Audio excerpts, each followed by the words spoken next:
예, 반갑습니다. 저는 금천구 시흥동 늘 기쁜 교회에서 심호하고 있는 김정관 목사라고 합니다. 이렇게 자주 뵈니까 반갑습니다. 예, 이렇게 또 제 얼굴이 기억나시는 분? 할렐루야. 예, 감사합니다. 나름 자주 올라오는 것 같아. 예, 낯이 다 익어가지고 저희 교회 가면 오히려 좀 낯설어. 여기 오면은 우리 교인 같고, 예, 그런 마음이 들 정도로, 예, 참 저처럼 이렇게 자주 올라오기도 힘들 거예요. 왜냐하면 저는 또 항상 상주에 있다 보니까 위급한 시에 또 이렇게 강사님들이 못 올라오면 제가 그냥 얼른 이렇게 뚱땅 해갖고 올라오고 그래가지고 벌써 한 2달 사이 지금 5번째 쓰는 것 같은데, 하여튼 여러분 너무나 반갑고, 오늘 이 새벽이 정말로 여러분들이 뭔가 문제를 가지고 나왔다 하더라도 그 문제보다 크신 주님을 발견하고 뭔가 이 돌파되어지는 시간이 되기를 주님 여러분 축복합니다. 여러분 이 시간 옆 사람하고 한번 인사할까요? 자, 천국에서 만납시다.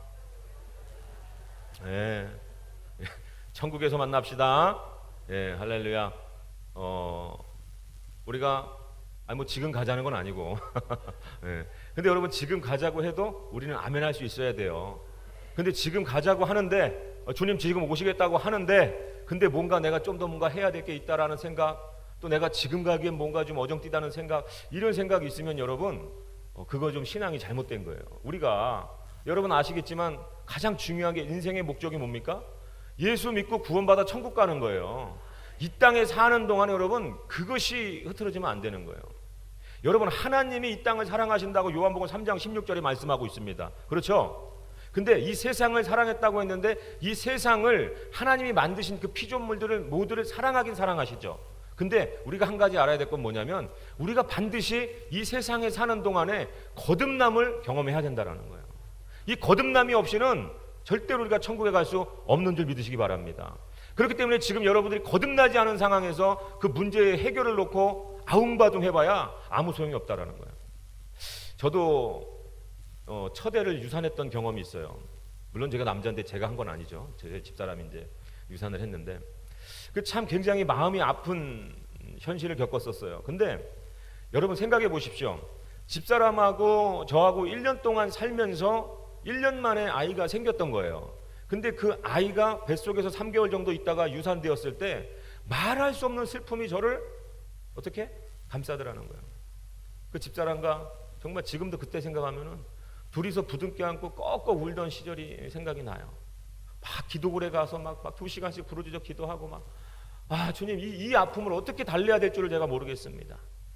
거기다가 또 그게 유산이 그냥 자연스럽게 된 것도 아니고 우리가 교회에서 이제 부교육자로 사역할 때 어떤 청년애가 장난친다고 임신 3개월 때 위험하잖아요. 근데 집사람이 이렇게 힘들어가지고 입덧하고 이렇게 기대 있는 그 테이블을 살짝 이렇게 놀린다고 발로 와서 찬 거예요. 이렇게 그래가지고 이제 삐끗하면서 또 그런 마음 가운데 여러 가지 힘든 것도 있었는데, 근데 여러분 우리가 한 가지 알아야 되는 것은 이게, 자 보십시오. 집사람하고 저하고 결혼해가지고 그 뱃속에 아이가 생기기 전까지 그 집사람 안에 1년 동안에 정말 그 난자라고 하는 것이 얼마나 많이 있다가 없어졌겠냔 말이에요. 그리고 이게 성교육 시간도 아닌데 부부 생활을 하면서 제 안에 있던 생명이죠. 그 정자들이 한 번에 5억 마리씩 얼마나 많은 그 생명들이 그 난자와 결합하기 위해서 얼마나 많이 1년 동안 노력을 했겠냐라는 거예요. 근데 그 난자가 우리 집사람 뱃속에 있다가 30일 정도 있다가 사라지는 것에 대해서 집사람이나 저나 아파한 적이 없어요. 그렇죠? 그리고 저의 생명, 제 안에 있는 그 생명의 씨, 그 정자가 수억 마리, 수천억 마리가 있다가 사라졌어도 아파한 적이 없다라는 거예요. 근데 언제 아파했습니까? 그 뱃속에서 그 난자와 정자가 만나서 또 다른 생명이 생겼을 때, 그게 생명이라는 거예요. 그게 거듭남인 거예요, 여러분. 여러분, 난자가 일평생을 뱃속에서 사는 그 짧은 시간 동안에 그 뭐 일주일인지 30일인지 뭐 제가 모르겠어요. 근데 그때에 정자를 만나가지고 이것이 결합되지 않으면은 아무짝에 쓸모가 없고 필요가 없는 거예요. 마찬가지입니다, 여러분. 우리가 성경을 읽을 때 요새 너무나 감성적으로 내 주관적으로 인본적으로 읽다 보니까 하나님이 사랑이신데 왜 이렇게 다른 이방 나라를 가서 젖먹는 아이까지 다 진멸하라고 하실까? 이런 것들 우리의 이성으로 생각이 잘 안 돼요. 이게 이해가 납득이 안 돼요. 근데 한번 생각해 보십시오, 여러분. 하나님이 사랑하는 백성이라는 건요, 여러분, 이 땅에서 그냥 아무렇게나 죄짓고 살아가는 그 모든 사람을 다 사랑한다고 보기는 어렵다라는 거예요. 그럼 하나님이 사랑하고 하나님의 백성이라고 하는 건 누굽니까? 거듭난 자들을 얘기하는 거예요. 지금 이 성경이 여러분 세상에서 예수님을 부인하는 자들에게 주신 겁니까? 아니라는 거예요. 지금 예수님을 시인하고 예수님을 믿겠다고 하는 자들에게 주신 말씀이라는 거죠.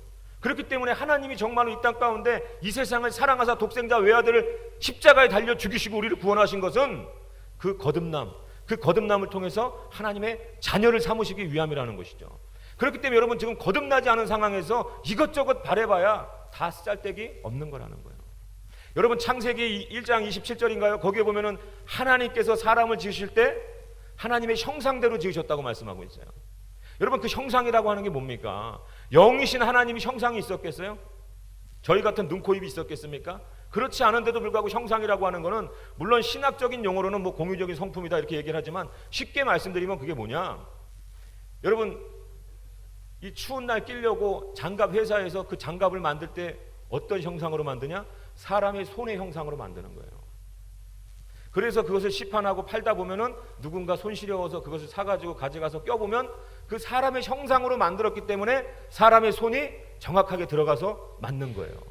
마찬가지로 창세기의 아담을 통해서 하나님이 실패하신 것 같지만 그렇지 않은 것은 하나님이 남자와 여자를 만드실 때 자신의 형상대로 만드시고 예수 그리스도를 통해서 이 땅에 성령을 보내셔서 그 성령이신 하나님께서 이제는 어떻게? 그 율법으로 우리와 함께하는 것이 아니라 율법을 지킬 때 영으로 하나님과 교제하는 것이 아니고 그 하나님의 법이 되시는 그 생명이 되시는 성령님께서 이제 내 안에 들어와서 형상대로, 하나님의 형상대로 만든 내 안에 들어와서 우리를 인도하시고 이끌어 나가시고 천국까지 동행하시겠다라고 하는 것이 바로 오늘 이 신약 시대에 살아가는 우리에게 주어진 놀라운 은혜와 축복이라는 거예요.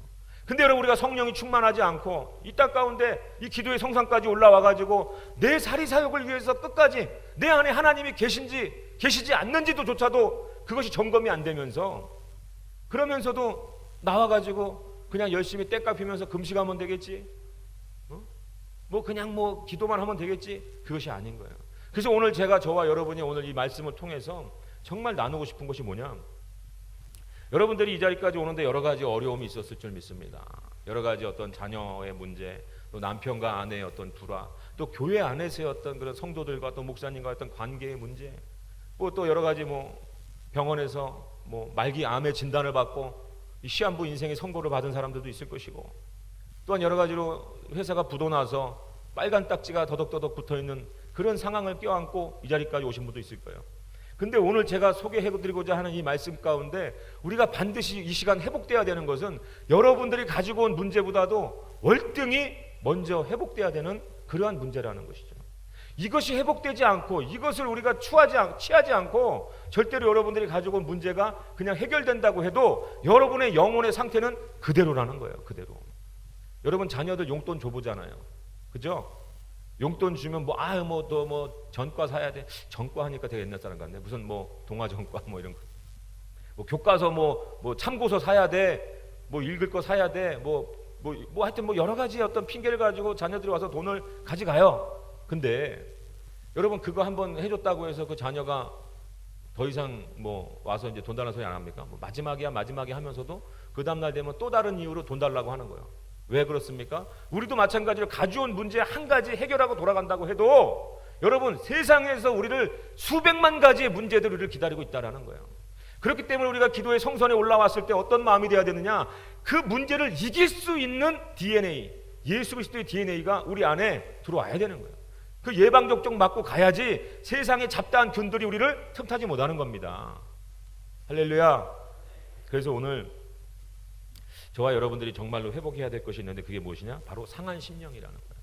오늘 이 본문에서 얘기하는 그 상한 심령, 이 상한 심령을 지금 오늘 이 시편 51편을 통해서 우리가 16절과 17절을 통해서 우리가 읽어볼 때에 주께서는 제사를 기뻐하지 아니하시나이다. 제사가 뭡니까? 우리가 지금 이 시간 드리는 예배를 얘기하는 거예요. 그 예배를 기뻐하시지 않는다고 말씀하고 있어요. 그리고 번제를 기뻐하지 아니하시나이다. 기뻐하셨다면 내가 드렸을 것이라는 거예요. 근데 여러분, 이것은 역설적인 은유적인 표현이겠죠. 어떻게 하나님께서 이 예배 드리는 것과 하나님 앞에 예물 올려드리는 것을 싫어할 수 있겠어요? 기뻐하지 않을 수 있겠어요? 근데 지금 다윗이 말하는 건 뭡니까? 상한 심령이 없는 예배와 상한 심령, 그 마음이 완전히 담기지 않은 그 예물 같은 거는 하나님 거들떠도 보지 않는다고 다윗은 얘기하고 있는 거예요. 그렇기 때문에 오늘 이 시간 우리가 예배드리는 우리에게 가장 필요한 게 뭐냐? 예물을 준비하지 못하고 왔더라 하더라도 여러분 이 시간에 우리가 졸린 마음으로 왔던지 어떠한 마음으로 왔던지 문제를 가지고 왔던지 온전한 마음으로 하나님께 영광 돌리는 마음 없이 내 문제 해결받으려고 왔던지 간에 우리가 반드시 이 자리 가운데 있어야 되는 건 뭐냐? 상한 심령이라는 거예요. 여러분 그 상한 심령을 하나님께서 멸시치 않는다고 말씀하고 있어요.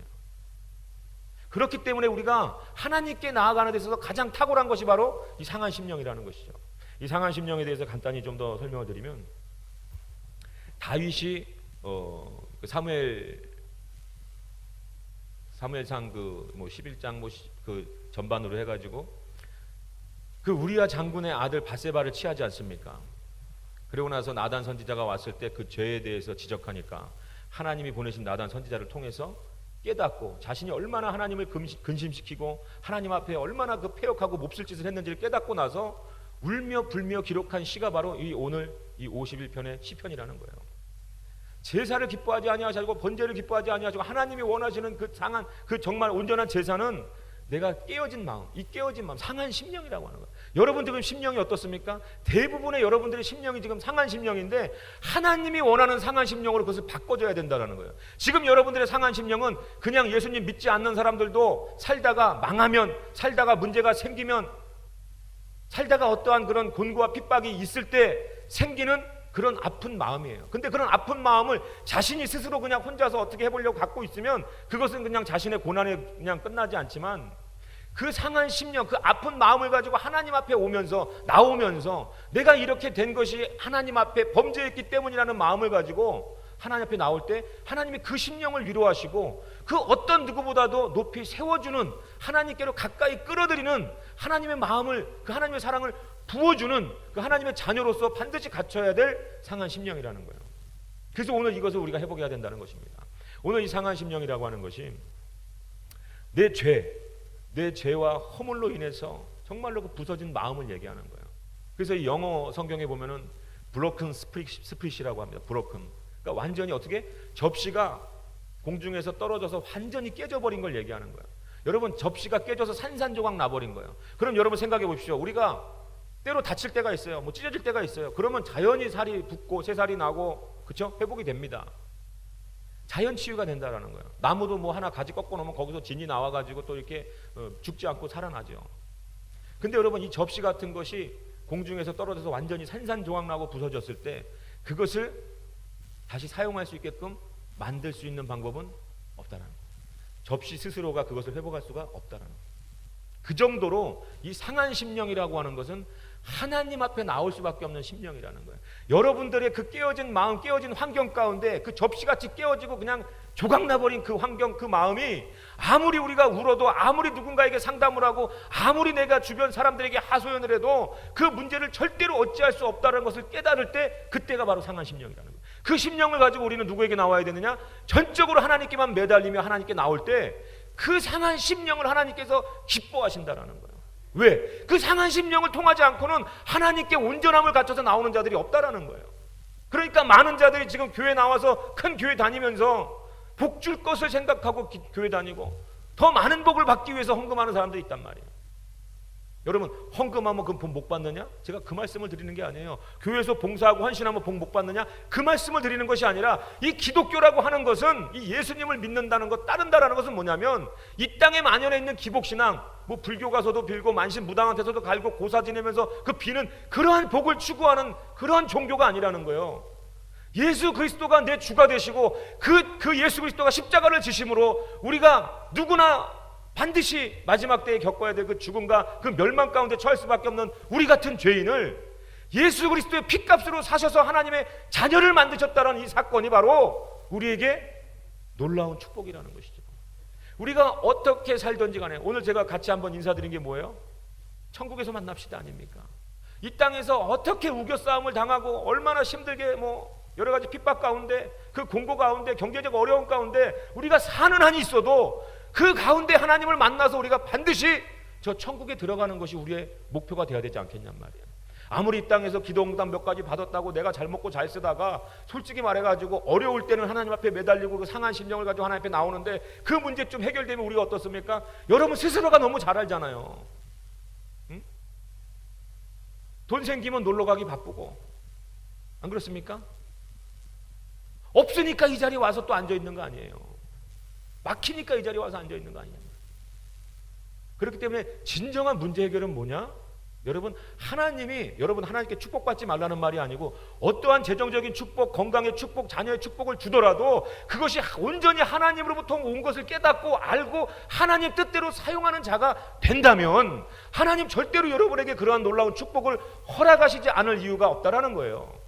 대개 어떤 주의 종들, 뭐 정말 100에 하나, 만에 하나, 1000에 하나, 그러한 주의 종들은 물론 하나님을 열심히 섬겨도 정말로 그런 핍박과 여러 가지 고난과 환난을 통해서 그 풀무불의 연단을 통해서 정금같이 하나님 쓰기 위해서 그러한 고난을 감수해야 되는 사람들도 있지요.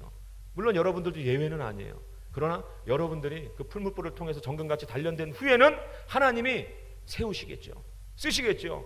축복하시겠죠. 그러면 여러분들이 그 축복을 통해서 많은 이들을 하나님께로 옳은 길로 인도하는 전도자가 될 것이 아니냔 말이에요. 나 하나 잘 먹고 잘 사는 것이 아니라 하나님을 정말 나의 삶 가운데 내가 한 것이 아니야, 내 자랑이 아니고 내가 한 것이 아니고 오로지 살아계신 하나님께서 나에게 복 주셨다 라고 고백할 수 있는 그러한 사람들이 되어주시길 바랍니다. 그래서 이 성경 속에 이 상한 심령을 보니까 오늘 대표적으로 다윗이 있습니다. 그 밧세바를 취해서 정말로 하나님 앞에 범죄하고, 이 다윗이 그렇게 한번 얘기해 볼까요? 다윗이 그때 당시에 이스라엘이 얼마나 가장 강성기를 누릴 때 아니겠습니까? 솔로몬 때에 가서 더 강성기를 누리지만 정말로 어떻게 보면 강대국이란 말이에요.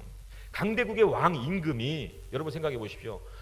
수많은 나라의 어떤 여자든지 내 여자를 만들 수 있는 그 자격이 있어요. 지금이야 뭐 일부 일처제 뭐 이렇게 되어 있지만 그때 말에 내 왕이 지나가다 말 타고 지나가다도 저 여자 궁에 들여라 하면 그게 법인 거예요, 여러분. 그죠? 맞는 거잖아요. 네? 그리고 여러분 생각해 보십시오. 그리고 자신이 전쟁에 대해서 진두지휘를 할 때 어떤 장군을 앞에다 세우는 거, 그거 당연히 왕이 할 수 있는 거예요.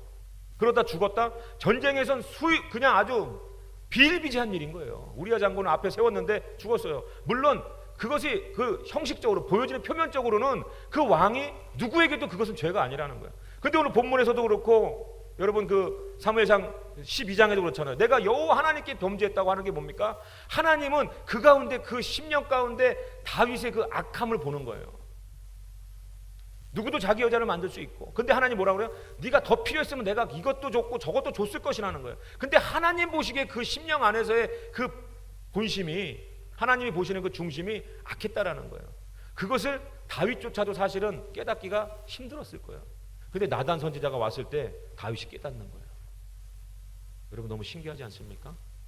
여러분 사울은 그 상한 심령이 없었고 다윗은 그래도 하나님께 끝까지 이쁨 받고 쓰임 받았던 것은 이 상한 심령이 다윗에겐 있었다는 거예요. 누군가가 자신의 죄에 대해서 하나님이 보낸 주님의 종이 그 죄에 대해서 이야기할 때 그것으로 인해서 마음을 상하여하고 찢어하고 금식하면서 매달리는 그러한 심령이 있었다는 거예요. 여러분 그 다윗 말고도 뭐 성경에 보면은 사도 바울이 이런 고백을 하지 않습니까? 오호라 나는 공고한 사람이로다. 누가 이 사망의 육체 가운데 나를 건져냈고, 이러한 고백들도 사도 바울만큼 크게 쓰임 받았던 사도가 어디 있어요? 근데 그 쓰임 받는 과정 가운데서도 나는 공고한 사람이로다. 오호라 누가 나를 이 사망의 이 육체 가운데 나를 건져냈고. 여러분 그런 것들이 바로 이 상한 심령에서 나오는 고백이라는 거예요. 여러분 베드로는 어떻습니까? 다른 사람 다 떠나가도 나는 예수님 지킬 거라고 생명 걸고 지킬 거라고 했던 그 베드로가 그 계집 여정 앞에서 닭이 3번 울기 전에 예수님을 3번이나 저주하고 부인하는 그런 안타까움을 경험하지 않습니까? 그때 그 울면서 불면서 그 얼마나 상한 심령이었겠어요. 여러분 이 상한 심령은 그렇기 때문에 정말로 이 겸손한 심령이라는 것이죠. 여러분 예수님 잘 나갈 때는 앞장서 가지고 지키겠다고 하잖아요. 근데 예수님 끌려가시니까 어떻게 돼요? 그냥 뭐 계집종 앞에서 부인해버려 여지없이. 그리고 나서 그냥 도망가지 않습니까? 근데 예수님 다시 쫓아가세요. 쫓아가서 부활하시고 다시 가셔가지고 네가 나를 사랑하느냐? 응? 네가 나를 아가페하느냐? 아가페가 어떤 사랑입니까? 하나님의 진정한 사랑. 인간의 사랑 중에 가장 가까운 것이 이 모성애라고 합니다. 자녀를 사랑하는 그 마음, 생명도 내어줄 수 있는 마음, 그 아가페 사랑에 가장 가까운 게 그런 모성애라고 해요. 그러니까 예수님께서 물어보는 거예요. 네가 나를 그렇게 생명을 다해서 따른다고 했잖아. 네가 나를 아가페 하느냐? 그때 얼마나 또 이 상한 심령이 발동을 하겠어요. 내가 예수님을 다굴기 전에 부인했던, 예수님 채찍 맞으시고 정말로 그렇게 고난당할 때 내가 예수님을 저주하며 떠나갔던 난데 어떻게 예수님 아가페 한다고 하겠어요. 그러니까 자신이 필레오 합니다. 형제간의 사랑, 우애 정도 필레오 합니다. 예수님 또 물어보면 네가 나를 아가페 하느냐? 아, 제가 필레오 하는 걸 아십니다. 그러니까 그때서 세 번째는 네가 그럼 나를 필레오 하느냐? 그러니까 그때서 내가 주를 필레오 합니다. 이렇게 여러분 그 상한 심령을 통하고 나서 하나님 앞에, 예수 그리스도 앞에 겸손해지는 거예요. 그러나 그 겸손해진 자를 통해서 수천 명이 돌아오고 교회가 그 반석 위에 교회가 지어지는 것들을 우리는 볼 수가 있습니다. 그래서 내가 잘냈다고 내가 뭔가 하는 거 가지고는 안 된단 말이에요. 우리가 상한 심령을 통해서 겸손해져야 된다는 것이죠. 할렐루야. 그래서 제가 오늘 좀 여러분들이 생각할 때 의외의 어떤 인물을 소개하면서 좀 이 상한 심령에 대해서 한번 나눠볼까 하는데, 제가 소개하고자 하는 그 인물은 성경 한번 찾아보시겠어요? 성경 있는 분들은 마가복음 10장 17절과 한 17절부터 22절까지 한번 여러분 찾아보시기 바랍니다. 마가복음 10장 17절과 22절.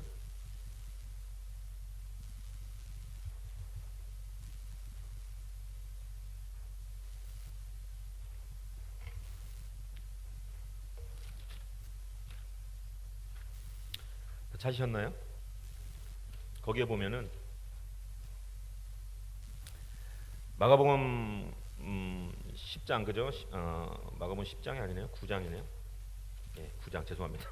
마가복음 9장에 17절부터 22절까지 보니까 맞네요. 10장이네요. 마가복음 10장 17절부터 22절에 보니까 한번 제가 읽어드리겠습니다. 여러분 눈으로 한번 보세요.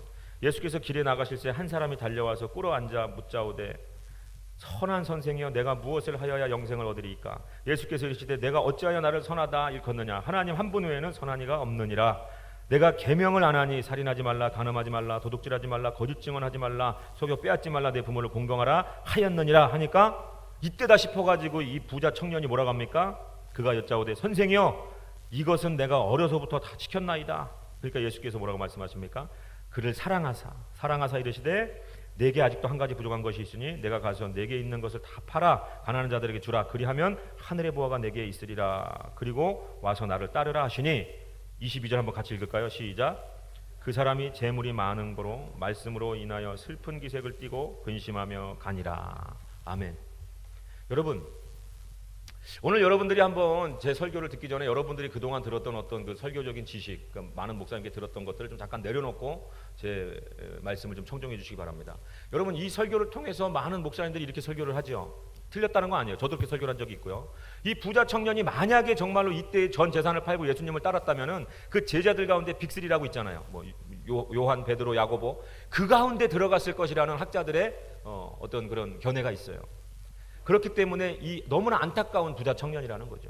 정말로 그렇게 율법적으로도 굉장히 어떤 탁월했고, 근데 이 청년이 지금 사실은 예수님 앞에 나올 때 칭찬받으려고 온 거예요. 너 같은 사람이 바로 천국이 너의 것이다. 어려서부터 이렇게 율법을 충실하게 지키고 너 같은 자녀에게 하나님 천국을 예비하실 것이라는 그런 소리를 들을 줄 알고 왔는데 지금 예수님 뭐라고 그래요? 그를 사랑해서 이르시다고 그래서 사랑해서. 근데 여러분 우리가 들었을 때 많이 이렇게 듣잖아요. 목사님들한테. 지금 이 부자 청년은 돈을 사랑해서, 물질을 사랑해서 어떻게 됐다? 지옥 갔다라고 얘기합니다. 그렇게 설교하는 거 많이 들어보셨죠? 여러분 우리가 하나님을 쫓아야지, 예수 그리스도를 쫓아야지, 그 예수 그리스도 가운데 물질을 따라가면은 여러분 이 부자 청년처럼 지옥 갑니다라는 설교를 저도 어릴 때 많이 들었어요. 근데 제가 여기서 여러분 한번 생각해 봅시다. 자, 여러분들도 한번 생각해 볼 때 정말 이 부자 청년이 예수님을 따르지 않고 그 돈에 의해서 근심하면서 그 돈을 우상 삼아서 쫓아갔기 때문에 지옥 갔다라고 여러분 생각하십니까? 대부분 저도 그렇게 생각했어요. 여러분도 그렇게 생각하시잖아요. 아멘이죠?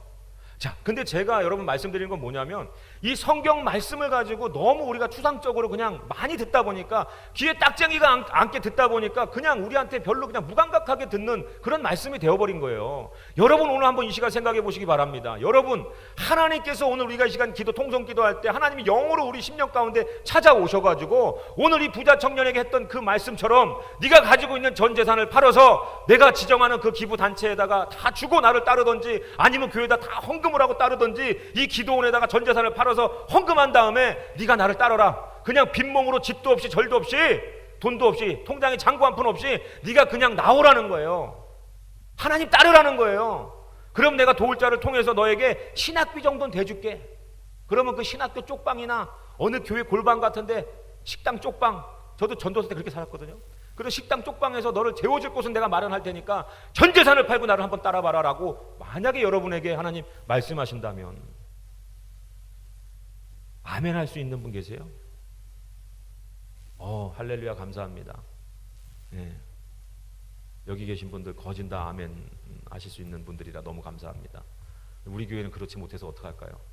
역시 기도원까지 오셔서 예배드리는 분들은 레벨가 틀려. 우리 교회에서는 아멘이 안 나와요. 두세 명 빼고는 아멘이 안 나와요. 여러분 한번 생각해 보세요. 이 부자 청년만 이거 지옥 보내고 끝날 겁니까 여러분? 네? 성경에서 이 부자 청년은 그 재물에 눈이 어두워서 그거 팔아가지고 다 가난한 사람 줄였는데 못 줬으니까 지옥 갔겠지라고 생각을 하면서 실질적으로 하나님이 오늘 이 시간 우리의 심령 가운데 오셔서 누구를 섬겨라. 재산이 뭐 다는 아니더라도 절반이라도 갖다가 교회에다가 헌금해라. 지금 여기 있는 지갑에 있는 모든 돈을 갖다가 지금 이 기도원 오늘 이 성금 할 때 내가 감동 줄 테니까 한번 하나님 앞에 네 지금 가지고 있는 거 다 한번 쏟아 놔봐라. 제가 강요하는 게 아니고 만약에 하나님이 영으로 오셔가지고 여러분에게 그런 감동을 줬을 때 우리가 아멘 할 수 있냐고. 아멘 할 수 있어야 될 줄 믿습니다. 아멘 할 수 있어야 되는 거예요. 근데 제가 말씀드리고 싶은 건 뭐냐면 지금 이 부자 청년이 그 말을 들었을 때 자신이 완벽한 줄 알고 있었는데 그렇지 않다라는 그 사실 하나를 깨닫는 거예요. 예수님도 그걸 말씀하고 싶었던 거죠. 네가 율법에 능통하다고 다 지켰다고 얘기하지만 그것은 껍데기에 불과하다라는 거예요. 정말로 좁은 길을 따르는 것, 예수님을 따르는 것, 그것이 어떤 것인가를 그냥 넌지시 한마디 하니까 어떻게 해요? 자신이 이제는 영으로 분별이 되는 거예요. 이 상한 심령이 이게 바로 상한 심령이거든요, 사실. 하나님의 말씀에 내가 말씀을 딱 직면하고 나니까 내가 그대로 살지 못하고 있는 나 자신을 발견하는 그 심령인 거예요. 그래서 지금 부자가 어떻게 돌아갔다고 22절에 말씀하고 있습니까? 그가 재물이 많은 거로 이 말씀으로 인하여 슬픈 기색을 띠고 근심하며 가니라. 여러분 슬픈 기색을 띠고 근심하며 가니라 말씀하고 있어요. 여러분 근데 오늘날에 한번 이 교회 예배 끝나고의 모습을 보십시오. 서로가 그냥 어떤 인맥 쌓으려고 나보다 좀 더 잘 사는 사람 앞에 가서 더 얼굴 한번 보이고 인사하고, 예? 그냥 이제 반찬이 뭐냐 오늘 권사님 밥이 너무 맛있다. 여러분 어마어마한 하늘의 그 보화 같은 말씀이 쏟아지고 있고 그 보화 같은 말씀 가운데 나를 비춰보니까 내가 절대로 그렇게 살고 있는 인간이 아닌데 아무런 근심한 기색도 없이 그냥 목사님 안녕히 계세요 다음 주에 만나고 일 있으면 또 못 오고 그러한 삶으로 우리가 살아가고 있다라는 거예요. 여러분 슬픈 기색이 없이 하나님의 말씀이 예배 시간에 하나님의 말씀이 주의 종을 통해서 나에게 전달이 되는데 그 말씀을 전해드릴 때 내가 그 말씀대로 살지 못하기 때문에 이 마음을 찢으며 상한 심령을 가지고 하나님 앞에 남아서 이 앞자리에 와가지고 울면서 부르짖는 사람이 교회에 없다라는 거예요. 그럼 어떻게 된 거죠 여러분? 다 그 말씀대로 살고 있기 때문입니까? 그게 아니라면 화인 맞아서 이미 무감각한 거예요. 하나님의 말씀이 어떠한 말씀이 떨어지면 무감각한 거예요. 제가 아는 문산의 어떤 건달 한 분이요. 예전 일이죠. 군대 가기 싫어가지고 손가락을 잘랐어요. 예전에 그런 일 많았죠. 왜? 군대 가서 이렇게 기구 막 명령에 복종하고 군생활 하려니까 건달 생활을 너무 오래 해가지고 자기보다 어린 애들이 그냥 뭐 우르굴러 자르굴러 죽어도 못 하겠는 거예요. 죽으면 죽었지. 군대는 그러나 뭐예요? 현실이거든요. 안 갈 수가 없어요. 잡혀가기라도 하고 끌려가기라도 해서 가야 되는 거예요. 근데 손가락 잘라가지고 총 못 쏜다 그러면 군대 빠지거든요. 그러니까 잘라버리더라고요. 여러분 성경에도 그런 말이 있죠. 네 오른손이 너로 하여금 실족하게 하고 죄짓게 하거든 잘라서 내버리라고 그랬어요. 이것도 너무 우리가 추상적으로 듣죠. 제가 지금 여러분한테 손 자르라는 얘기가 아니에요. 우리가 손을 잘라도 필요가 없는 것은 잘라도 우리는 죄를 짓기 때문에 그래요. 마음의 죄를. 근데 예수님이 말씀하시는 건 뭡니까? 그 추상적인 것이 아니고 정말로 그만큼 이 육체가 죄를 짓게 한다면 그 육체를 포기해버려야 될 정도로 너희의 영혼이 귀하다는 걸 얘기하는 거예요. 천국과 지옥은 반드시 있다라는 걸 얘기하는 거예요. 근데 천국과 지옥이 반드시 있다라는 걸 우리가 날마다 들어 아는데도 불구하고 똑같은 죄의 현장에서 똑같은 그 죄를 범하면서 하나님을 믿는다고 하고 있지 않습니까? 건달도 하다못해 건달도 군대가 현실이고 군대가 정말로 존재하고 있으니까 어떻게 해요? 현실적인 감각이 있잖아요. 군대가 정말 있으니까 어떻게? 잘라버리는 거 안 가려고. 근데 여러분 정말로 천국과 지옥이 있는 거 우리가 믿는다면 잘라버리는 노력을 가지고라도 우리가 살아가야 되는 거 아닙니까? 그 죄의 자리에 있으면서 하나님만 원망해서는 안 되는 거예요. 그 죄를 우리가 그 정말로 이 상한 심령을 가지고 하나님 앞에 나와야 될 줄 믿습니다. 그 상한 심령이 오늘 이 시간에 우리에게 회복이 돼야 돼요. 떨어지는 말씀 가운데 하나님이 주시는 말씀 가운데 내가 그 말씀으로 나를 조명해 보니까 그 성령으로 나를 조명해 보니까 그 말씀대로 살고 있지 못한 내가 있고 정말로 하나님이 계시지 않는 곳 같은 데서 그 음침하고 그 어두운 곳에서 동일한 죄를 계속해서 반복하고 있는데도 불구하고 우리가 낯빛에 근심이 없고 이를 어찌할꼬 내가 주님을 아는데도 불구하고 이 죄 가운데 있는 나를 어찌할꼬 그 탄식하는 마음이 없다라는 것 여러분 너무너무 위험한 거예요. 너무너무 위험한 거예요. 그래서 오늘 우리에게는 이 부자 청년 같은 마음이라도 있어야 된다는 거예요. 부자 청년이 지옥 갔다 천국 갔다 얘기할 수 없는 게 그럼 제자들이 그럼 어떤 사람이 천국 갑니까 하니까 예수님께서 굉장히 뭔가 추상적인 어떤 내용으로 말씀하시잖아요. 사람으로는 할 수 없으나 하나님으로는 할 수 있느니라.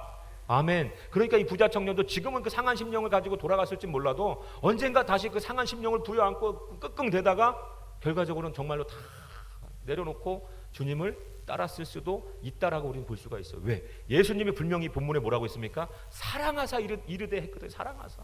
그러니까 하나님 우리에게 못 지킬 말을 지금도 주시는 것이 아니고 우리를 사랑하기 때문에 우리가 반드시 지켜내야 될 말씀을 우리에게 주시는 거예요. 왜? 우리가 하나님의 말씀대로 살지 않으면 저 사단이 와가지고 우리를 계속해서 노략질하고 침략하고 빼앗고 죽이고 멸망시키려고 오는 게 사단이 아닙니까?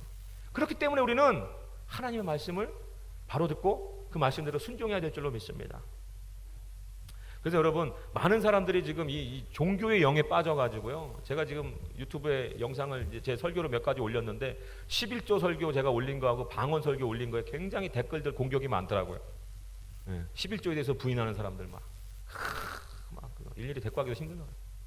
뭐 방언 막 귀신이 하는 소리라고 막 그러고 그런 설교 올렸더니 그래서 이 종교의 영이 지금 어떻게? 여러분 지금요 신천지가 무섭습니까? 하나도 안 무서워하지 마세요. 교회 안에 여러분들 영의 눈을 뜨고 봐야 돼요. 지금 이 교회 안에 기독교라는 곳, 이 하나님, 이 몸된 재단 가운데 얼마나 이 종교의 영을 타고 정말 이 잘못된 그런 그 주의 종들을 통해 가지고 얼마나 자기 편한 위주의 복음을 전하면서 정말 11조 없다고 그러니까 누가 좋아해요? 사단이 좋아하죠. 왜? 11조라고 하는 것조차도 여러분 우리는 11조 설교하는 날이 아니니까 정말로 그런 것도 하나님 앞에 온전한 나의 고백인데 하나님이 여러분 왜 그럼 아브라함을 갖다가 그 이삭을 바치라고 했겠어요? 그 믿음 안에서 그 행위가 드러나야 하나님이 그것을 믿음으로 여기는 거예요. 내 재산 물질 다 하나님 겁니다 얘기하고 그 사람들은 11조를 부인해버려요. 그 마음에 뭐가 있는지 아세요? 그 안에 시커먼 속을 들여다보면 돈이 아까워서 주고 싶지 않은 거예요. 그러니까 안 해도 된다고 하는 설교자들의 설교를 그냥 신처럼 받드는 거예요. 그러니까 이 교회에 지금 종교의 영이 들어와가지고 자기 편한 대로 살게끔 종교 다원주의 다 혼합해버리고 그냥 네 하나님이 하나님이야. 너는 그냥 소금이고 빛이야. 그냥 너는 어디선가 빛을 내고 있어 이미. 하나님이 왜 예수 그리스도가 너를 소금이라고 명했고 너는 빛이라고 명했기 때문에 소금한테 더 이상 짠맛을 내라고 할 수 없어. 이런 설교를 애들한테 막 하고 있어요 지금. 이게 맞는 설교입니까? 본문에서 벗어난 거 아니에요. 소금이 짠맛을 잃으면 길에 내버려지고 길거리에 지나가는 사람들한테 발에 밟힐 것이라고 말하고 있어요. 빛도 그 의로운 행실로 하나님께 영광을 돌려야 된다고 말하는데 그것까지 안 가버린다니까요. 그냥 듣기 좋은 거, 그냥 힘주는 거. 무슨 김재동이가 와서 설교하는 줄 알았어요. 감동은 줘요. 애들이 눈물을 흘려요. 근데 완전히 가라지 같은 복음도 아닌 것들을 전하면서 눈물을 흘리게 만드는 거예요. 감동으로 다 물들여가지고. 여러분 이런 시대에 여러분들 영의 눈을 똑바로 뜨셔야 됩니다. 어떤 게 나를 살리는 설교인지를 똑바로 들으셔야 됩니다. 내 귀에 좋은 설교를 여러분 거부할 줄 알아야 돼요. 설교를 들었는데 내가 찔림이 없지? 거부할 줄 알아야 돼요. 복 받아라. 아멘. 어우 좋다. 복 받을 것 같고 막 그런 복을 주는 교회가 아니라니까요, 여러분. 그래서 로마서 10장 10절에 이런 말씀이 있지 않습니까? 사람이 마음으로 믿어 의에 이르고 입으로 시인하여 구원에 이르니라. 이 말씀을 가지고 사형리를 전하면서 구원의 확신을 막 심어줘요. 잘못된 전도자들이. 그렇죠? 그러니까 영접했고 당신이 입으로 지금 주님이라고 시인했으니까 당신은 천국 백성이고 당신은 구원받았다. 이렇게 하면서 막 축하해주고 박수 쳐주고 뭐 영접기도 시킨 걸로 인해서 막 좋아해요. 특히 신학생들. 응? 여러분 그거 다 속는 거예요. 응? 만약에 내가 영접기도 했고 내가 입술로 고백했기 때문에 내가 구원받았다고 생각한다면 여러분 착각이죠. 여러분 마태복음 7장 21절에 뭐라고 말씀합니까? 나더러 주여 주여 하는 자마다 다 천국에 들어갈 것이 아니요 다만 하늘에 계신 내 아버지의 뜻대로 행하는 자라에 들어가리라 말씀하고 있습니다. 여러분 예수 그리스도 앞에 주여 주여 하는 자마다 천국 가는 게 아니래요. 하나님의 뜻대로 행하는 자라에만 들어간다고 예수 그리스도께서 말씀하셨습니다. 그러면 왜 이렇게 성경에 바울이 한 말과 예수님이 하신 말이 이게 상반되는 말씀이 있느냐? 상반되는 말씀이 아니에요, 여러분. 이게 시대적으로 어떤 시대입니까? 지금 이 예수님이 이 땅에 오셨을 때 그 시대는 핍박이 아직 없을 때예요. 물론 이제 바리새인들이 예수님을 잡아가려고 했던 그런 핍박이 있었어도 예수님을 믿는 사람들을 다 잡아다 죽이는 아직 시절이 안 됐다라는 거예요. 그러니까 어떤 거예요? 예수님이 이 땅에 오셔서 죽은 자를 살리시고 병든 자를 고치시고 오병이어의 기적으로 먹이시고 하니까 누구든지 그 앞에서는 주여 주여 할 수 있는 거예요. 예수 그리스도가 빵을 주고 고기를 주는데 그 앞에서 그 헐벗고 굶주린 사람이 그거 먹으면서 주여 주여 안 할 사람이 누가 있겠냐라는 거예요. 그래서 예수님 말씀하시는 거예요. 이 빵 먹고 이 기적을 베풀고 이걸 보고 나서 나더러 그걸 보고 나서 주여 주여 하는 자마다 천국 가는 게 아니라 이 다음에 내가 없어도 성령님 안에서 그 성령님의 뜻대로 행하는 자 순종하는 자가 천국 간다라고 말씀하는 거예요. 그러면 로마서 10장 10절의 말씀은 뭡니까? 마음에 믿어서 의에 이르고 입으로 시인해 구원에 이른다는 건 뭐예요? 그때 당시는 여러분 가장 기독교의 핍박이 심할 당시예요. 영화 같은 거 보면 아시잖아요. 뭐 글라디에이터라든지 거기에 보면 예수님 믿는 사람을 잡아다가 어떻게 했어요? 사자굴에 그냥 집어넣는 거예요. 그 사자가 팔을 막 뜯어내고 할 때 그냥 관중들이 그 원형 경기장에서 막 함성을 지르고 그 안에서 벌벌 떨면서 예수님 앞에 기도하는 거예요. 그러다가 문이 열리면 그냥 우르르 끌려 나가면은 그냥 이렇게 시커먼 검투사들이 와서 막 칼과 도끼와 이런 망태 같은 걸로 막 머리통을 깨서 죽이고 그렇게 해도 다 죽일 수가 없으니까 나중에는 그 로마 시내 길거리에다가 어떻게 했습니까? 여러분 사람을 꼬챙이에 꽂아가지고 거기다 기름칠해갖고 횃불로 썼어요. 횃불로. 예수님 믿는 사람을 횃불로 썼다라는 거예요. 그 시대 가운데 그런 배경 가운데 나온 말씀이라는 거예요. 지금 이렇게 우리가 편하게 예수님 믿는데 네가 그냥 마음으로 믿고 입술로 고백했으니까 너 천국 간다라고 말할 수 있는 그 거짓말을 할 수 있는 것이 아니라 지금 이 시대로 돌아가서 여러분 그 고백할 수 있을까요? 우리가 나 예수님 믿습니다. 그러면 구원 받죠, 당연히. 여러분 지금 북한에 저희도 예전에 북한 선교하는 교회에서 제가 사역을 했었는데 중국에서 만나가지고 복음 전하니까 이 사람들 데리고 나오려 했더니 다시 중국에 들어가겠다. 그 중에 한 사람이 이 쇠구슬에 맞아서 사형당했다는 소식을 들었어요. 예수님 믿으면 쇠구슬로 맞아서 죽어요, 북한에서. 근데 거기서 김정은 앞에서 나 예수 믿습니다라고 입술로 고백할 수 있다면 그 사람 안에 있는 믿음이 진짜겠죠. 근데 아무 핍박도 없는 곳에 나 예수 믿어요라고 하는 그 입술의 고백 가지고 그 사람 구원받았다고요? 그런 거에 속으면 안 돼요, 여러분.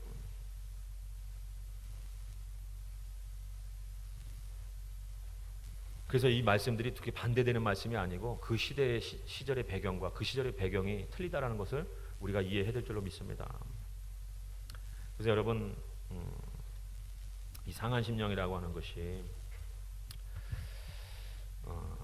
정말로 우리에게 탁월한 심령입니다. 우리는 이 심령을 사모해야 돼요. 지금 세상에는 뭐 긍정의 힘, 뭐 잘 되는 나, 예수 믿고 복 받는 나, 막 이런 책들이 베스트셀러예요, 베스트셀러. 긍정의 힘은 얼마나 많이 팔렸습니까? 읽어보니까 아무 내용도 뜻도 없고 복음적이지도 않더만 그냥 사람들이 그게 듣기 좋은 거지. 그냥 긍정적인 마음대로 갖고 사니까 네 뜻대로 다 된대 세상이. 그게 복음이고 그게 하나님 뜻이라고 막 그 거짓된 그거에 막 속아가지고 다 읽고 그냥 다 좋다고 공감하고. 그렇지 않다라는 거예요. 실질적으로 복음은. 여러분 그래서 이 상한 심령이 얼마나 탁월하냐면 이 상한 심령은 올바른 겸손에 이르게 함으로 정말로 그 겸손을 통해서 남을 정죄하지 않게 돼요. 여러분 다 내 주변에 있는 사람들 정죄하고 이런 것도 우리가 상한 심령이 없어서 그런 거예요. 여러분이 어떤 사람의 책을 보니까 신에 대한 어떤 희생 3단계가 있대요. 그 3단계 중에 첫 번째 단계가 뭐냐면 헌물이래요. 예물 드리는 거. 이게 첫 번째랍니다. 내가 하나님 믿으니까 첫 번째 희생할 수 있는 건 예물 드리는 거예요. 내가 안 쓰고. 그 두 번째 희생이 뭡니까? 그거보다 높은 단계. 윤리적으로 사는 거예요. 그러니까 이 세상적인 윤리 말고 이 성경적인 이런 하나님의 법, 그러니까 신의 뜻대로, 하나님의 뜻대로 순종하면서 정의와 자비를, 그 사랑을 실천하는 것이, 그것이 두 번째. 우리가 삶을 통해서 실천하는 것, 그게 두 번째고, 세 번째 가장 높은 단계가 뭐냐면 겸손인데, 여기서 중요한 게 하나 있어요. 그냥 겸손은 안 된다라는 거예요. 그냥 내가 노력해서 되는 겸손은 필요가 없대요. 그러면 어떤 겸손이어야 되냐? 상한 심령, 그 찢어지는 심령을 통해서, 그 죄로 인해서 괴로워하는 심령을 통해서 얻게 되는, 하나님이 그 상한 심령을 통해서 주어지는 그 겸손만이 하나님 앞에 귀한 희생이 된다는 거예요. 왜 그런지 아세요? 내가 그냥 겸손하려고 노력하는 거, 연기하는 거요, 하나님 안 속고요, 그 겸손 때문에 오히려 우리는 나중에 패망할 수 있고 교만할 수 있다라는 거예요. 근데 상한 심령을 거쳐서 겸손해진 자, 하나님이 낮춰놓은 자는 그 겸손을 통해서 넘어짐이 없이 하나님 앞에 견고히 서게 된다는 것을 여러분 믿으시기 바랍니다. 그래서 제가 그런 경험을 한번 했어요. 제가 신학교 다닐 때, 제가 2학년 때 그 낙도 선교 동아리 회장이었는데, 그 낙도가 뭐냐면은 막 밤새도록 차 타고 가서 저 완도 땅 끝에서 배 타고 들어가서 그 섬에 사시는 어른들 15분, 30분 정도 되는 분한테 한 주 동안 복음을 전하는 거예요. 선교를 하는 거죠. 그러니까 그 전에 모여서 막 한 주씩 막 열심히 막 기도하고 이제 들어가서 복음을 전하는데, 들어가기 전부터도 안 좋은 소문이 있었어요. 그 섬의 목회자가 좀 많이 타락했다, 뭐 이런 이야기들 들었어요. 가서 그 선배들이 그러더라고요. 가면은 절대로 연락처 주지 말아라. 연락처 주면 연락 온다는 거예요. 돈 달라고. 신학생한테, 그 목사님한테 전화가 온대요. 그래서 저도 그냥 그런가 보다 하고 갔는데, 가보니까 더 심각한 상황들이 많이 있더라고요. 그러니까 거기서 이제 저는 이제 그 할머니 할아버지 집을 다 방문하면서 이렇게 뭐 씻겨드리기도 하고, 머리도 염색해드리고, 뭐 팩도 붙여주고, 뭐 네일 아트도 이렇게 손질도 해주고 막 그러면서 막 복음 전하고, 그때 뭐 사형리 같은 거 전하고 막 했잖아요. 근데 그러면서 그 목사님에 대해서 알게 되는데 점점 안 좋은 소리가 들리는 거예요. 그러니까 이 섬에 들어와 있으면서 굉장히 이 서울에 있는 큰 교회, 어떠한 교회든지 좀 큰 교회, 이름 있는 교회다가 다 자신의 상황을 이메일로 해가지고 그 사진 찍고 해가지고 다 해가지고 굉장히 많은 돈을 후원받는다는 거예요. 근데 그 돈이 섬에 그 교회에 아무것도 안 쓰여진대요. 갔더니 교회가 얼마나 쓰레기장인지, 성전에서 잠을 자야 되는, 잠을 잘 수가 없어가지고 쓰레기를 이렇게 모았는데 큰 쓰레기도 아니에요. 그냥 이런 쪼잘한 거 모았더니 두 마대가 나오는 거예요. 근데 그것도 처음에 신기했어요. 왜 이렇게 청소를 안 할까? 근데 알고 보니까 어떤 할머니는 교회 나가보려고 갔는데도 주일날 엎드려, 목사가. 어디 갔나 보니까 바다에서 낚시하고 있고, 그리고 선교팀이 들어올 때만 거기서 열심히 사역하는 모습을 보인다는 거예요. 그런 것들이 현지인들을 통해서 막 들어오는 거예요. 현지인들을 통해서. 그러다 보니까 한 자매는 난리가 났어. 울고불고 난리가 났어. 이 섬의 영혼들 불쌍해서 어떡하냐고. 저런 썩어빠진 주의종 때문에 이 영혼들 구원 못 받아서 어떡하냐고 막 난리가 난 거예요. 근데 저는 좀 약간 반대로 생각이 되더라고요. 이 섬에 온 목적이 뭘까? 저 목사님을 회복시켜야 되는 게 아닐까 하면서 막 기도를 하고 있었는데, 근데 일주일 동안 굉장히 이제 뭐 시간이 없어서 제가 좀 짧게 얘기하면 세학을 다 하고서 이제 배를 타고 나가야 되는데, 그렇게 뭐 그 목사님 때문에 어떡하냐고 울고불고 난리쳤던 자매들하고 이렇게 형제들하고 여기 있고, 저는 좀 묵상이 자꾸 돼가지고 그 섬에서 이제 그 밧줄 묶는데 앉아가지고 이렇게 있는데, 여기는 이제 그 목사님 이제 배웅하러 나와 있지만 얘기도 안 나누죠. 사이가 이제 벌써 다 알고 후원 받은 거 가지고 이제 자식하고 아내는 저 목포 어디 쪽에서 이제 좋은 집에다 좋은 차 해놓고 살고, 섬에는 그냥 어떤 보여주기식에 들어와 있는 어떤 그런 거더라는 거예요. 근데 여기 목사님 앉아 계시고 여기서 이제 섬 떠날 준비를 하는데 다 들리는 거야. 하나님 앞에, 하나님 내가 사역을 어떻게 잘한 겁니까? 맞습니까? 막 이러고 있는데 그 자매들 막 떠드는 소리가 들리는데, 야, 난 집에 가자마자 피자 시켜 먹을 거야. 막 좋아하는 거예요. 집에 가자마자 왜냐면 물도 잘 안 나고 샤워도 잘 못하는 섬에. 막 그 퍼세식 화장실 막 쓰고, 여자도 얼마나 힘들었겠어요. 좋은데 살다가. 그러니까 막 나는 이제 집에 가자마자 피자하고 콜라 시켜 먹을 거야. 그리고 나는 아니야, 난 떡볶이 막 이러면서 막 서로 좋아하는 거예요. 이제 집에 간다고. 근데 제 마음에 그 소리가 다 들리고, 막 그러면서 하나님 음성도 들리는데 저한테 그러더니 너는 뭐 먹고 싶은 거 없냐? 그래서 제가 순간적으로 저는 그냥 짜장면 같은 거 먹고 싶어요. 짜장면. 거기서 뭐 짜장면 먹을 일이 없죠. 짜장면 집도 없고 슈퍼도 없으니까. 그런데 하나님 그러는 거예요. 그때 너무너무 제가 깨달았어요. 하나님이 뭐라고 말씀하시냐면, 너 이 배 나가는 배 안 타면 안 되겠니? 그러시는 거예요. 네가 여기에서 내가 원하는 기간 동안 사역을 한다고 하면 내가 할머니 할아버지 저 30분 40분 정도 되는 분들 내가 다 천국으로 인도할게. 그러시는 거예요.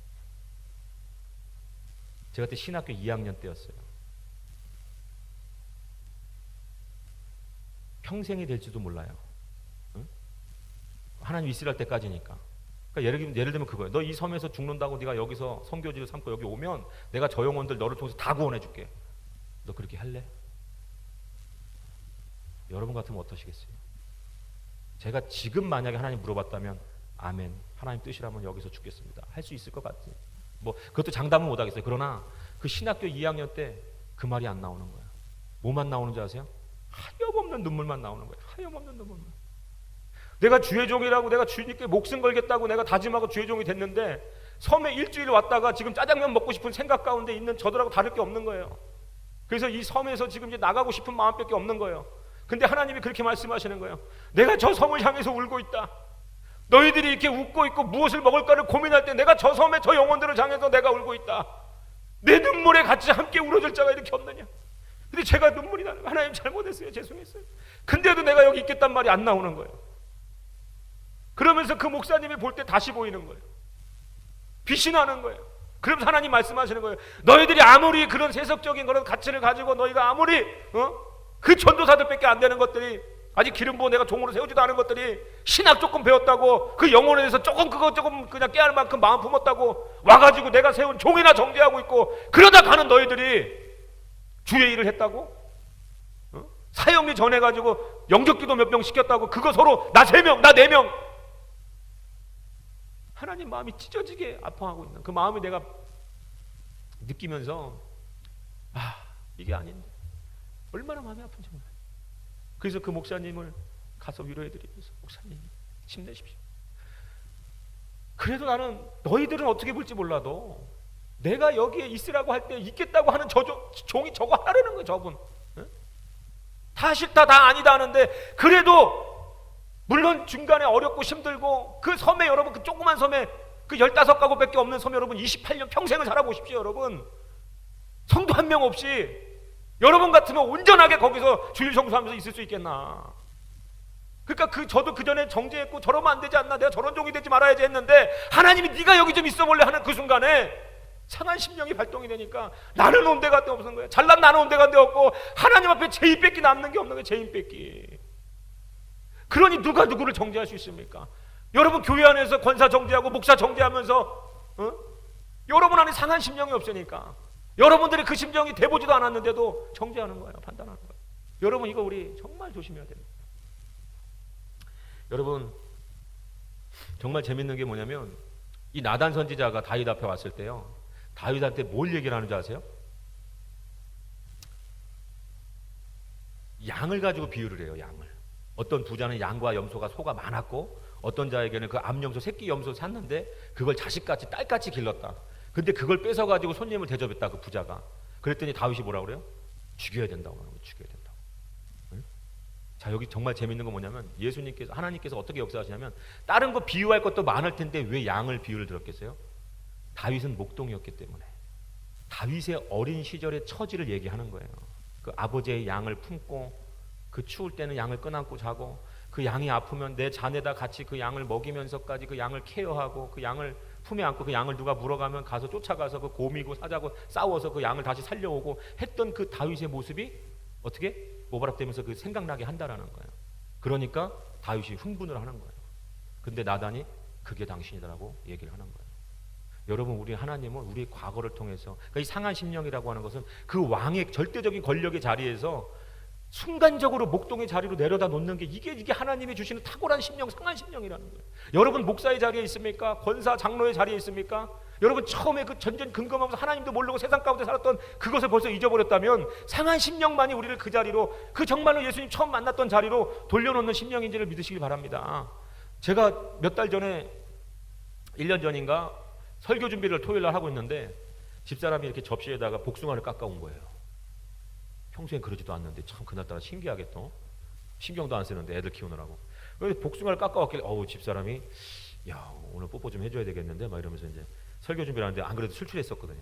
그래가지고 설교 준비하면서 복숭아를 이렇게 하나하나 먹는데 이렇게 쌓여있던 복숭아 하나를 다 먹었어요.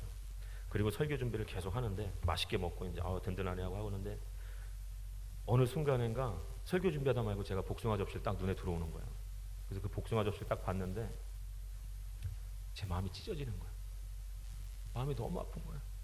여러분 왜 그런 줄 아세요? 제가요 우리 집사람 그 유산한 아기 뱃속에 있을 때 마늘 같은 거 필요하잖아요. 반찬 해 먹으려면 마늘, 오이 같은 거 사서 반찬 해 먹으려고 마트 갔는데 임신한 집사람 과일 한 번 못 사줬는데 전도사 때 사례비 30만 원, 부목사 때 내가 1년 동안 15만 원 받으면서 살았습니다. 근데 집사람이 저를 쫄랑쫄랑 잘 쫓아오는 스타일인데 마트에서 보다가 보니까 안 보이는데 과일 코너 앞에서 그 복숭아를 이렇게 쳐다보고 있는 거예요. 임신한 아내가. 그래서 사달란 말도 못해요. 전도사 형편 뻔히 아니까 사달란 말 못하고 말을 돌려서 하는데 뭐라고 얘기하냐면 여보 복숭아가 너무 비싸다 이렇게 얘기하는 거예요. 제가 이래 보여도 여자를 많이 사귀어봐가지고 여자 심리를 잘 알아요. 여보 이거 지금 내가 너무 먹고 싶어. 여보 내 뱃속에 아기가 이거 복숭아 먹고 싶대 라는 말을 하는 거 제가 알거든요. 복숭아 먹고 싶다고 하는 거. 근데 왜 이렇게 비싸냐고 얘기를 하는 거예요. 그 제가 그랬어요. 손을 잡고 끌었어요. 복숭아만 나는 하드 하나 사줄게 가자. 그거 복숭아 5,000원 하나에 그 애기 머리통만한 거 그거 사줄 돈이 없었던 게 아니고 제가 중고등부 담당할 때 애들이 오면 피자 3판 통닭 3마리 그냥 시원하게 사주는 사람이에요. 어떻게 됐든 하나님이 갚아줄 거야. 카드 막 긁어버리는 사람이란 말이에요. 복음 전하는 데 있어서 필요한 거는. 근데 내 뱃속에 있는 내 새끼한테도 제가 속으로 뭐라 하는지 아세요? 너도 태어나면 개척 뭐 이렇게 사역자 아들일 텐데 뱃속에서부터 그냥 지금부터 참는 거 연습해라. 그 마음을 먹고 당신도 사모인데 먹고 싶은 거 다 먹어가면서 우리가 어떻게 사모하고 목회자 하겠냐. 그 마음을 얘기는 못했지만 그 마음으로 끌어당긴 거예요. 근데 개척교회 이제 하고 어떤 성도님이 잘 섬겨주시다 보니까 복숭아를 한 짝을 그렇게 사다 놓으셨는데 그 복숭아가 내가 하나님 앞에 감사기도도 없이 먹은 게 너무 마음이 아프고 찢어지게 아픈 거예요. 어떤 목사에게는 그 복숭아 한 접시가 아무 의미 없이 그냥 누가 사줬는지도 그냥 모르고 먹을 수 있는 감각 없는 복숭아일 수 있지만 내가 하나님 앞에 그럴 수 없지. 전도사 때 그 복숭아 못 먹여서 그 집사람 손을 끌었던 내가 이렇게 내 앞에 나온 그 접시 한 접시 있는 그 복숭아를 그걸 아는 거예요. 뭘 아는 겁니까? 내 앞에 복숭아 한 접시가 그 복숭아 한 조각도 하나님의 은혜 없이 내 앞에 올 수 없다는 걸 제가 아는 거예요. 근데 그 은혜를 망각하고 내가 그냥 주워 먹은 게 그 빈 접시를 보면서 하나님 앞에 감사기도도 없이 먹었고 이걸 사준 그 성도의 손길 위에 축복기도도 해주지 않고 그 감사함 없이 먹은 내가 얼마나 죄인 같은지 모르겠는 거예요. 그래서 하나님 앞에 부모가 죽은 것처럼 가슴을 치고 울었어요. 하나님 내가 앞으로 어떤 종이 되어야 되는데 내가 이렇게 무딘 종이 돼가지고 이 복숭아 사준 그 성도의 형편이 내가 알기로 정말 어려운 걸로 알고 여러 가지로 부도나가지고 자살하려다가 우리 교회 온 건데 근데 그런 분이 사준 이 복숭아를 임신했을 때도 집사람 못 먹였던 거 생각 못하고 그냥 입에다 홀랑 넣고서는 맛있다 그냥 그러고 말았던 제가 하나님 앞에 너무 죄스러워요. 여러분 정말로 우리가 상한 심령이 회복돼야 됩니다. 우리가 그 첫 자리를 기억해야 되는 거예요. 하나님 앞에 그 고난받을 때 그 첫 자리를 기억하고 지금 우리가 아무리 잘 살아도요 아무리 그냥 우리가 그 자리로 날마다 돌아갈 수 있는 심령이 상한 심령입니다. 여러분 그 심령 잊어버리면 하나님 앞에 들어갈 수가 없어요.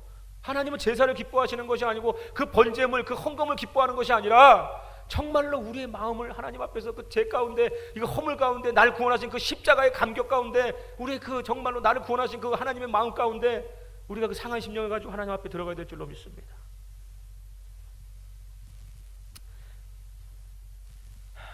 여러분 정말로 제가 마지막으로 뭐 드릴 말씀은 사실 많죠. 뭐 여기 뭐 어쩌다 한번 올라오는데 얼마나 이곳에 올라오신 제가 뭐 그렇다고 설교를 많이 하고 싶어서 제가 여기서 이렇게 뭐 하겠습니까? 설교할 때가 얼마나 많은데 제가. 근데 여러분들의 그 심정이 느껴지기 때문에 시간을 오버해서 가면서까지 제가 막 하는 거예요. 준비해오지 않은 것까지도 얘기하면서 하는 거예요. 여러분 정말로 회복될 것이 있는데 문제만 바라보고 있으니까 안타까운 거예요. 이것이 회복돼야지 여러분들의 문제도 회복이 됩니다. 그리고 오늘 제가 이 상한 심령 여러분하고 한번 공유하고 싶은 건 여러분들이 상한 심령이 뭔지를 잘 모를까봐, 그게 잘 감이 안 올까봐 제가 한 가지 말씀을 드리고 마치겠습니다. 정말로 우리에게 반드시 필요한 상한 심령 중에 하나가 뭐냐, 하나님 원하시는 그 상한 심령이 뭐냐. 제가 예전에 목사가 되면서 하나님이 정말 산기도 댕길 때 산에서 굉장히 떼굴떼굴 많이 굴렸어요, 저를. 왜 그러냐면 기도할 때 제가 뭐 능력 주세요가 아니라 하나님이 그냥 기도만 하면 산에서 막 그 상처를 치유하니까. 왜? 상처가 있는 목사는요, 상담을 할 때나 설교할 때나 누군가에게 상처를 줘요. 그래서 저는 상처를 하나님 앞에 치유받기를 원했고, 하나님께서는 그 산에서 기도할 때마다 상처 치유해 주다 보니까 그 감격 가운데 막 산에서 막 굴르면서 기도하던 시절이 굉장히 많은데, 목사 되고 이제 얼마 안 돼가지고 제가 혹시라도 상처를 다 치유받았다고 생각을 했는데 혹시 남은 상처가 있지 않을까 해가지고 제가 이제 혼자 기도 가운데 상처 치유 기도를 했어요. 하나님 이 시간 오셔서 머리가 막 뭔가 뭐 정신과 모든 나의 어떤 내면까지 다 사로잡아 주시옵시고, 이 시간 하나님 치료하고자 하는 상처가 있다면 떠오르게 해주세요. 왜냐하면 상처는 떠올라야 치료가 되거든요. 그래서 하나님 떠오르게 해주세요. 내면에 있는 거, 잠재의식 속에 있는 거 다 끄집어내서 하나님 저희 상처를 치료해 주세요. 막 그런 상처가 뭔지도 모르고 이제, 근데 하나님 갑자기 그러는 가운데서 환상이 딱 보이는 거예요. 근데 그 환상이 어떤 환상이었냐면, 바닷가 해변에 제가 딱 있는데 바다가 넓은 바다가 보이는 거예요. 그래서 뭐지 이게? 내가 바닷가에서 어떤 상처를 입었던 적이 있었나 하고 이렇게 보는데, 저 바다 한가운데 보니까 배가 보여요. 배가 이렇게 보이는데, 배를 유심히 저 배에 뭔가 어떤 단서가 있나 하고 배를 유심히 보는데, 그 배가 이렇게 45도 기울어져 있는 거예요. 그래서 직감했어요, 제가. 이거 얼마 전에 있었던 그 세월호 사건, 거기 세월호구나. 그래서 저는 그 마음을 먹었어요. 맞아, 내가 세월호 그 사건 때 너무 마음이 아팠는데, 그 부모들 생각하면 너무 마음이 아팠는데, 그 상처가 있는 걸 하나님 치유하려나 보다. 그러다 보니까 이게 뭐 경험해 보시지 못한 사람 모르겠지만, 그 영으로 더 집중해서 가까이 가면 그 세월호 가까이 가는 거예요. 환상이 그 보이는 거예요. 그런데 그 배가 이제 뒤집히기 시작하는데, 구조대가 와도 아무런 뭐 손도 못 쓰고, 구조대 손도 못 쓰는 게 보이는 거예요. 막 발만 동동 구르고 있고, 근데 그 배는 뒤집혀 있는데 그 안에 있는 아이들이 다 보이는 거예요. 엄마 보고 싶어, 나 무서워 하는 애들도 있고, 누구는 누구를 위로하고 격려하고 있고, 누구는 또 괜찮아, 아니야, 우리 다 살아날 수 있어, 뭐 구명조끼 입었잖아, 막 그런 가운데서 지금 애들이 우왕좌왕하는데 제 마음이 막 찢어지는 거예요. 저는 결과를 알잖아요, 결과를. 또 하필이면 또 제가 결혼기념일이 4월 16일이에요. 그러니까 그때마다 항상 그렇게, 그러니까 그 마음이 너무 아파가지고 막 기도 가운데 이렇게 막 눈을 감고 안절부절하고 있는 거. 하나님, 저 아이들 살려줬어야 되는데 막 그러고 있는데 배가 완전히 뒤집혔어요. 그 안에서 그 아이들이 물을 먹으면서 그 깔아앉으면서 그 동동 죽어서 뜨는 아이들이 막 보이는데 너무 마음이 아픈 거예요, 여러분. 상상할 수가 없어요. 이거를 뉴스로 보는 게 아니고 하나님 영으로 보여주기 때문에 그 마음이 찢어졌고 가슴을 막 멍이 들 정도로 치면서, 하나님, 저 아이들을 왜 안 살려주냐고. 저 아이들 중에 믿는 아이들 있었을 거고 믿는 부모도 있었을 텐데, 하나님 기도에 응답해 주셔서 기적을 좀 베풀어 주지 않냐. 왜 그렇게 그냥 저런 아이들을 차가운 바다 속에. 그래서 제가 하나님께 막 따졌어요. 상처는 상처인가 봐요. 따졌는데 예수님 도대체 어디 계셨냐고 막 제가 그러니까는 예수님이 뒤쪽에서 느껴지는 거예요. 그 기도하는 그 감각이 있어요. 뒤쪽에서 느껴지길래 이렇게 딱 봤어요. 옆으로 봤는데 이쪽 한켠에서 등대처럼 큰 예수님이 서 계시는 거예요. 근데 예수님이 뒷짐을 지고 가만히 보고 있어요. 이렇게 아무 표정도 없이, 슬픈 기색도 없이, 정말 사람인가 전봇대인가 할 정도로 이렇게 계속 보고 있는 거예요. 근데 제가 마음이 막 우라통이 터지는 거예요. 여기 계셨으면서, 이 현장에 계셨으면서 왜 하나님 죽은 자도 살리시고 여러 가지 물로 포도주도 만든 그 기적을 베풀어 하나님이 왜 이 자리 가운데 기적을 베풀지 않냐고 막 따졌어요. 제가 마음이 너무 아프다고 따졌어요. 한참을 따졌어요. 한참을. 하나님이 뒤에서 왜 아무것도 안 하냐고, 가서 건져내라고, 막 가서 건져내야 될 거 아니냐, 주님이 좀 가서 건져내라고. 근데 그때서 예수님이 한마디 하시더라고요. 네 마음이 그렇게 아프냐? 저 아이들이 물에 빠져가 죽는 걸 보면서 내 마음이 안 아플 수 있겠냐고. 근데 주님이 뭐라고 하신지 아세요? 네가 보는 고통이 그것이라면 내가 보는 고통을 이제부터 네가 보아라. 그때 환상이 열렸어요. 이 수많은 그 큰 교회 교인들이 전부 다 지옥으로 가고 있는 거예요. 전부 다. 세월호 그 정도면 작은 인원이에요. 댓글도 안 돼요. 얼마나 많은 인원들이, 불교, 천주교 뭐 그런 인원들 다 포함해가지고 이 교회 안에 있는 영혼들까지도 얼마나 그 지옥에 빠져가고 있는지 예수님이 그것을 바라보고 있으면서 통곡을 하고 있는 거예요. 통곡을. 그 전부 다 예수님 믿는다고 자기 뜻대로 자기 의지대로 살아놓고 전부 다 지옥에 가고 있는 그 모습을 보여주는 거예요. 그냥 자동적으로 밀려서 그냥 그 불지옥에 막 떨어지면서 아이들은 그냥 물에 잠겼지만 그 끓는 그 불못에 잠겨가지고 그 펄펄 끓는 데서 죽지도 않고 허우적대는 그 영혼들을 하나님이 보여주면서 내 마음이 이렇게 아픈 걸 네가 이제는 반대로 저한테 그러면 어찌 가만히 있냐, 너 어찌 가만히 있냐, 어찌 저들을 살려내고 어찌 저들에게 복음을 전해서 저들을 건져내지 않고 어찌 가만히 있냐, 어찌 가만히 있냐.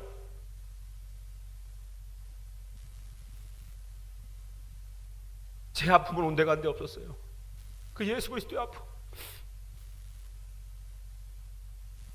제가 아는 분이 기도하다가 환상을 봤는데 이제 때가 다 돼갖고 천국문이 닫혀가고 있는데 마지막에 그 몇 센치가 안 닫혀갖고 있는 거예요.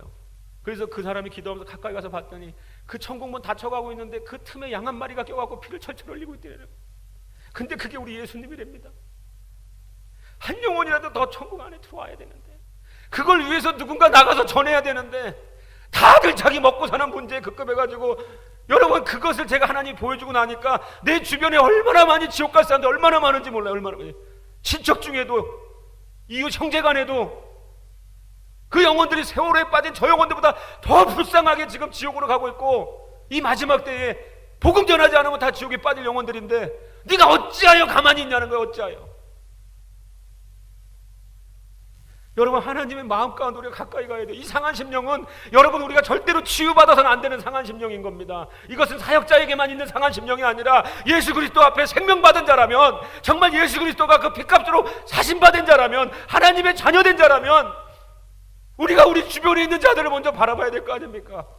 예수님 믿지 않고 죽어가는 저들을 바라봐야 된단 말이에요. 지금 내가 뭐 먹어야 되나, 내 자식이 어느 대학을 가야 되나가 문제가 아니라 그 영혼들에게 가서 복음 전하는 것이 가장 급한 거예요. 하나님의 눈을 한번 보세요. 그 영혼이 이 마지막 때에 구원받지 못하고 죽었을 때에 얼마나 그 뜨거운 불못에서 여러분 그 영혼이 고통받을지.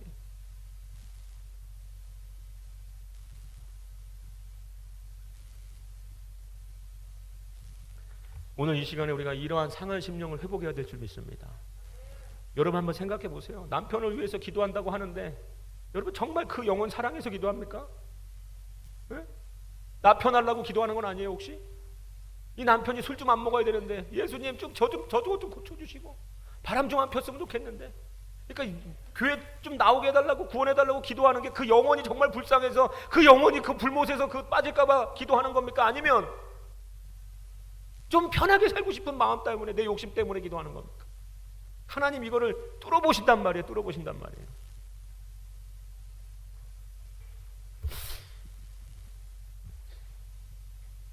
이 시간에 우리 같이 한번 뜨거운 마음으로 기도하기를 원합니다. 정말 이 시간 같이 기도할 때 하나님, 내가 어떠한 문제를 가지고 왔더라도 하나님 앞에, 하나님 안에 더 급한 문제가 있는데, 내 구원의 문제, 그 구원의 문제, 그 구원 받았는데도 불구하고 그 구원의 감격을 잃어버려가지고 그 상한 심령이 전혀 없이 내가 이 땅에서 잘 먹고 잘 사는 것을 위해서 날마다 주님 앞에 나와서 내 자녀만을 위해서, 자녀가 구원 받았는지 못 받았는지도 모르면서 내 새끼 그냥 서울대 가는 거 그거 목표로 삼고 있는 그 거짓된 거, 썩어질 거, 멸망 가운데 처할 것에 매달려서 연연하는 삶을 내가 살고 있었다면 하나님 이 시간 용서하여 주시옵시고, 내 안에 상한 심령을 회복하사 주님 안에 가까이 더 나아갈 수 있는 시간 되게 하여 주시옵소서. 우리 같이 주여 삼창하고 통성으로 같이 기도합니다. 주여, 주여.